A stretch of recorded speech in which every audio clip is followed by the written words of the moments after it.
근데 이게 진짜 죄송한데 이게 진짜 가장 급이 떨어지는 여자분들 특징이거든요. 이게 최악이야. 진짜로. 저런 식으로 남자한테 어필을 하면 괜찮은 남자들은 절대 진지한 상대로 생각을 안 해요. 그러니까 쉽게 말해서 어떤 차이에서 저렴한 여자와 급이 높은 여자가 나뉘는지에 대해서 배워보실 수 있을 겁니다.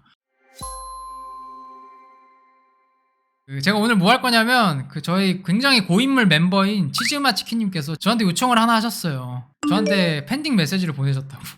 요지는 뭐냐면 나는 솔로 20기인가? 그게 화제였다고 하더라고요. 나는 솔로 20기. 여러분들 보셨어요? 근데 거기서 어떤 커플이 이제 커플이 되기 전에 뽀뽀도 하고 하는데 그게 너무 저렴해 보이고 보기 싫었다는 거야. 대중적인 여론이 그런 것 같아. 근데 이게 분명히 남녀 간의 사랑인데 왜 누구는 아름다워 보이고 누구는 저렴해 보일까? 그래서 나는 솔로 20기를 보고 좀 품격이 낮아 보이는 사람과 아닌 사람의 차이를 분석해달라. 이 차이를 분석해달라고 저한테 요청을 하셨습니다. 제가 VVIP시기 때문에 저는 요청을 들어줄 수밖에 없다. 그래서 2주 동안 나는 솔로 20개를 다 봤습니다. 제가 나는 솔로를 안 본 지가 사실 꽤 됐어요. 한 15기까지 봤나? 그 이후로는 안 봤는데 일단은 보신 분들은 아시겠지만 나는 솔로 20기는 주인공이신 분이 정숙님이 당연히 주인공. 정숙님 맞죠? 화제가 되신 분. 근데 이분이 일반인이라서 제가 굉장히 조심스럽거든요. 뉴스 시대 하면서 다른 유명인들 거론도 하고 비평도 하고 비판도 하고 했는데 여러분들이 아셔야 될 게 이게 유명인을 건드리는 건 전 상관없어요. 특히 엄청 유명하신 분은 내가 건드려봐야 타격도 없기 때문에. 근데 일반인의 경우에 제가 너무 비판 쪽으로 나가면 상처를 많이 입으실 것 같아서 걱정이 솔직히 오늘도 되고. 그래서 데이팅 프로그램 사람 심리 이런 거 분석해달라고 하시는 분들이 많았는데 제가 그래서 안 한 거예요. 오늘도 딱 미리 말씀을 드릴게요. 제가 밑밥을 깔겠습니다. 저는 이제 정숙님을 분석을 할 건데 나는 솔로 20기 정숙님 분석을 할 건데 그냥 여자로서 어떤지만 분석을 하는 거예요. 솔직히 이분이 여자로서는 많이 미성숙한 게 사실이거든요. 근데 대기업에 취직을 하시고 일도 오래 하시고 한 거 보면 사회인으로서는 분명 훌륭하실 거라고 생각을 하고 그래서 저는 정숙님의 여러 페르소나 중에 딱 하나 딱 여자로서 그 중에서도 이제 생물학적인 여성으로서 부족한 부분을 이야기를 할 거고요. 그로써 이제 교육적인 인사이트를 도출해서 이런 점은 다들 조심하면 좋을 것 같다. 이런 의도로 이야기를 하는 겁니다. 오케이? 우리 모두가 어떤 면에서는 부족하니까 최대한 좀 정중하게 하도록 하겠습니다. 그래서 정숙님을 욕할 게 아니라 오히려 감사 인사를 해야 돼. 왜냐면 여러분들이 이 강의를 다 들으시면 분명 비슷한 조건인데 어떤 여자는 왜 인기가 있고 저 여자는 인기가 없는지 이것도 알 수 있을 거고 또 남자들이 어떤 여자를 그냥 가벼운 목적으로 만나게 되고 또 어떤 여자를 진지한 관계로 생각하는지 그러니까 쉽게 말해서 어떤 차이에서 저렴한 여자와 급이 높은 여자가 나뉘는지에 대해서 배워보실 수 있을 겁니다. 이거 감사의 인사를 드려야지.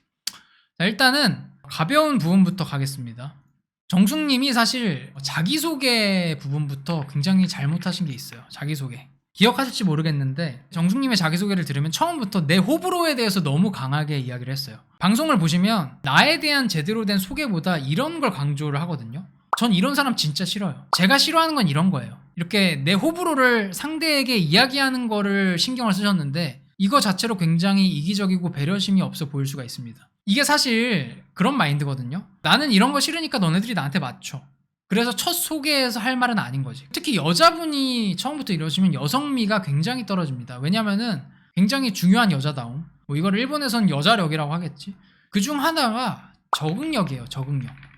적응이 뭐야? 외부 환경이 변해도 그거에 유연하게 맞추는 능력이야. 이거 근데 분석심리 강의 들으면 알 수 있는데 그래서 여자로서 더 유리한 답변, 매력을 어필할 수 있는 자기소개가 뭐냐면요.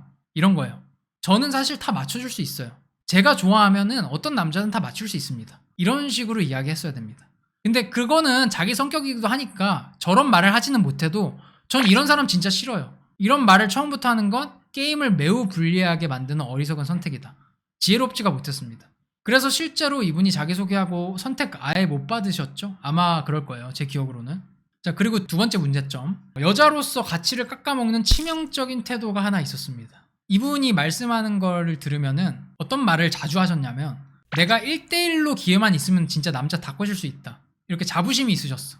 그런 자랑을 하시면서 짜장면 먹을 때 막 이놈 저놈 하시면서 이야기를 하셨다고. 이게 약간 남자로 따지면 어떤 이미지였냐면 벤츠키 딱 꺼내면서 이거면 전현 내가 다 꼬실 수 있지. 이렇게 말하는 거랑 똑같아.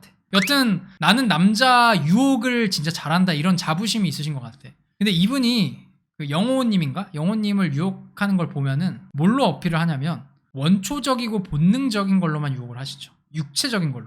그러니까 노골적으로. 그리고 그게 전부라고 생각을 하시는 것 같아. 실제로 이분이 방송에서 뭐라고 하냐면 이상하게 남자를 꼬시는 건 쉬운데 결혼 이야기만 하면 별로 하고 싶지 않아 하는 것 같다라는 말을 하셨어요. 근데 이게 진짜 죄송한데 이게 진짜 가장 급이 떨어지는 여자분들 특징이거든요. 진짜 죄송한데 이게 사실이야. 이게 어쩔 수가 없어. 그 노골적인 수단으로 유혹은 잘하는데 남자가 결혼을 하고 싶어 하진 않는. 이게 최악이야.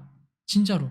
왜냐하면 여성의 역량은 많은 남자를 유혹하는 게 아니라 내가 원하는 남자가 내 옆에 얼마나 오래 있고 싶어 하는가. 그걸로 정해지기 때문입니다. 그러니까 내가 원하는 그 남자가 나랑 가정을 꾸리고 싶어 해야지 여자로서의 성 전략에 성공한 거예요. 그래서 제 여성용 강의 이름이 소유하는 여자잖아요. 남자는 정복하는 남자고. 이거 칼 융이 한 이야기라서 내가 그렇게 만든 건데 내가 칼 융 좋아하니까. 그러니까 여러 남자랑 잠자리를 할 수 있다거나 그냥 연애를 시작할 수 있다? 이거는 여자한테 아무것도 아닙니다. 이게 중요한 게 아니라 여자는 관계를 지속할 수 있어야 능력이 있는 것이다.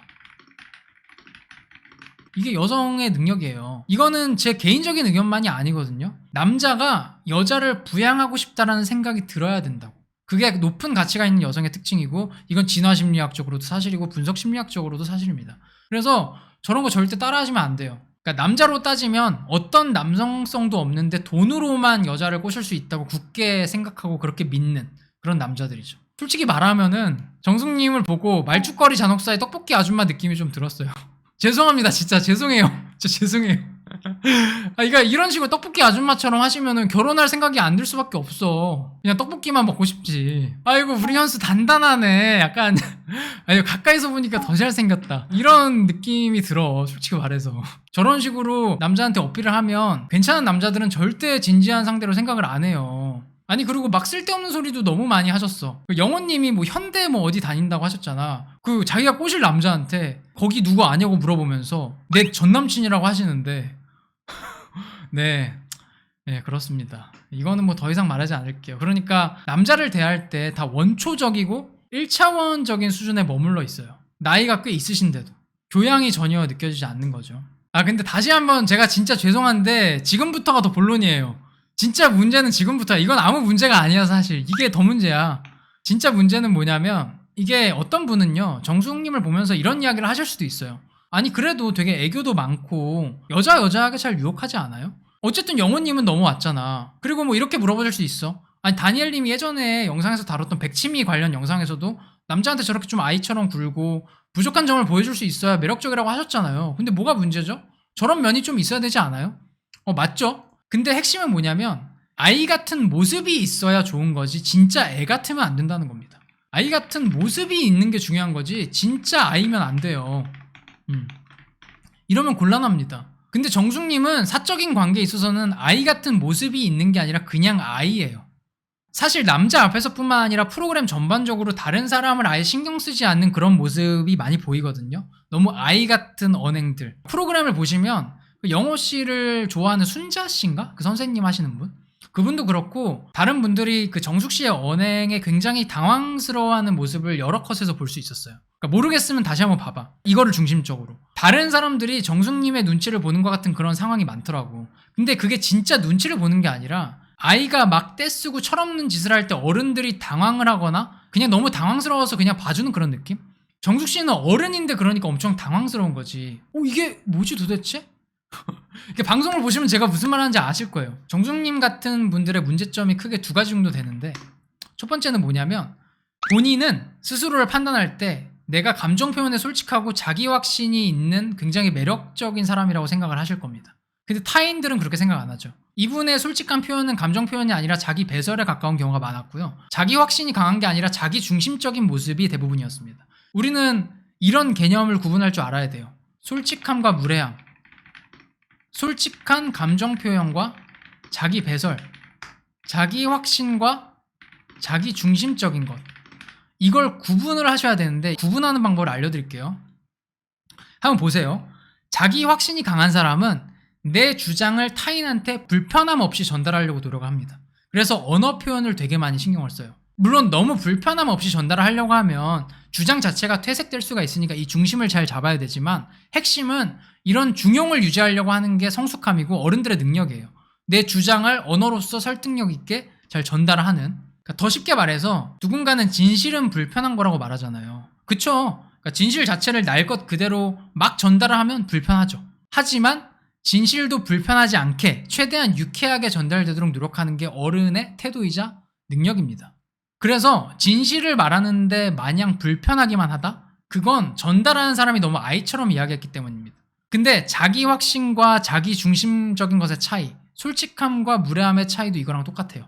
그러니까 자기 확신이 있고 솔직한 사람, 이게 아니라 그냥 자기 중심적이고 무례한 사람들은 내 주장이나 가치관을 필터 없이 그냥 전달을 합니다. 마치 애들처럼 엄마 나 이건 좋고 이거는 싫어, 그리고 이거 안 먹어. 이거는 어른들의 대화가 아니야. 그래서 정숙님하고 다른 더 성숙한 분들의 대화를 살펴보면 성인들끼리의 대화가 아니라 성인하고 아이가 대화하는 것 같은 느낌이 많이 들었어요. 무슨 말인지 알겠죠?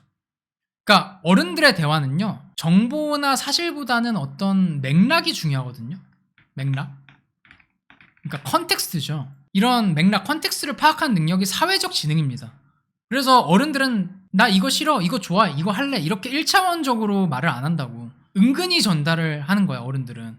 그러니까 뉴스 기사처럼 누가 뭘 저질러서 몇 명이 다쳤습니다, 이렇게 정보로서 내용을 전달하는 게 아니라 문학적으로 전달할 수 있는 능력이 사회적 지능입니다. 이거를 전문 용어로 의도성이라고 해요. 직설적으로 전달하는 게 1차 의도성이 들어가 있는 거고요. 그 셰익스피어 작품이 아마 6차인가 7차 의도성까지 표현이 되어 있어서 해석하기 힘들다고 하죠. 그러니까 어른들은 무슨 말을 할 때 정수기 필터를 끼고 말한다고. 실제로 교육의 목적 중 하나가 아이일 때, 그러니까 짐승에 가까울 때 어떤 필터를 만들어주는 거예요.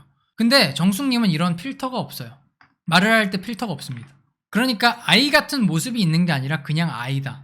제가 만약에 거기에 실제로 있었으면 저는 한 소리 했어요. 근데 그런 사람들이 아무도 없었던 것 같고 싸우기 싫으니까. 다른 여자분들한테도 굉장히 무례하게 자기 주장을 어필하는 경우가 많았거든요. 이런 분들 특징 두 번째가 아이 같은 모습으로 상대방을 조종하려고 합니다.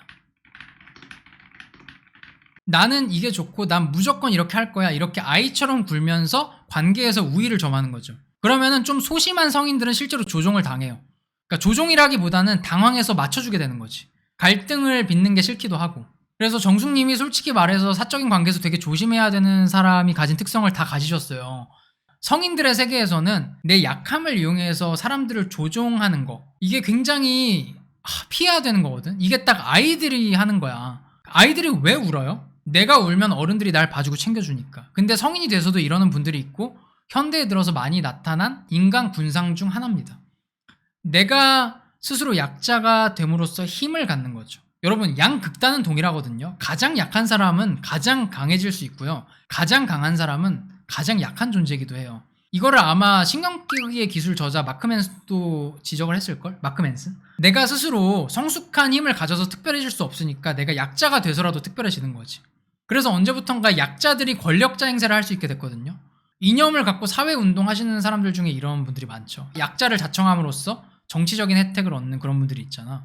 여튼 요약을 하자면 남자가 상대방을 진지하게 생각하지 않고 가벼운 대상으로만 여기는 여자분들은 다 본인이 자처를 해요. 본인이 그렇게 행동을 한다고. 그래놓고 남자들은 내 몸만 본다 이래봐야 아무 의미가 없다. 그래서 여자분들이 정말 조심해야 될 건 딱 두 가지입니다. 첫 번째, 1차원적인 욕구를 자극해서만 남자를 유혹하려고 하면 세상에서 가장 가치가 없는 여자가 된다.